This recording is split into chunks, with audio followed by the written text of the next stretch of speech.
Zaragozano, con raíces familiares en la localidad turolense de Gargallo, Julio Calvo Alfaro es uno de los representantes más destacados del aragonesismo de las primeras décadas del siglo XX.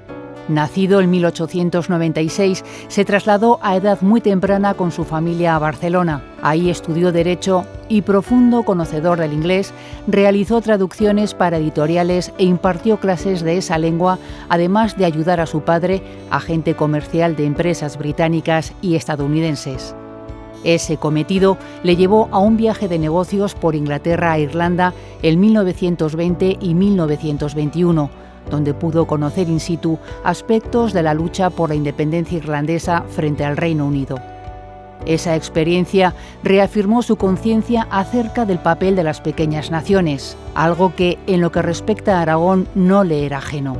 Desde 1918 presidía la Juventud Aragonesista vinculada a la Unión, surgida entre los emigrantes aragoneses en Cataluña, y al poco tiempo había propiciado, con Gaspar Torrente, el cambio hacia el nacionalismo de esas entidades. Calvo Alfaro era ya en 1920 director de la revista El Ebro. En esta publicación su firma sería constante. Calvo Alfaro tenía dotes de buen orador, pronunció muchas conferencias y ejerció sin descanso una labor de difusión de su pensamiento aragonesista. Participó en el Congreso Autonomista de Caspe en 1936, representando a la Unión Aragonesista, que presidía hasta que, en plena guerra civil, esta entidad cesó en sus actividades. Calvo Alfaro estuvo vinculado también al Centro Aragonés y desempeñó cargos en su junta directiva.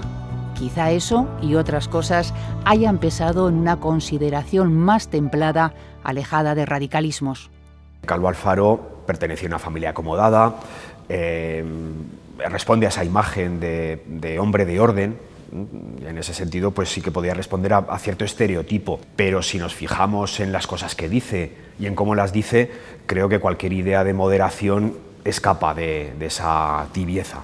Una vez que Calvo Alfaro comprueba el fracaso en la aragonesización de los partidos políticos, algo que él había propugnado siempre, va a apostar por un aragonesismo por encima de clases.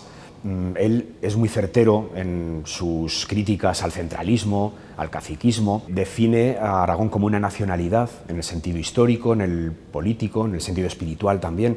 Considera que Aragón forma parte de una federación de los distintos territorios que componen el Estado español y en ese sentido es un federalista. Tras la Guerra Civil, Calvo Alfaro no sufrió represalias y se plegó a las directrices del régimen, pero nunca renegó de su pasado.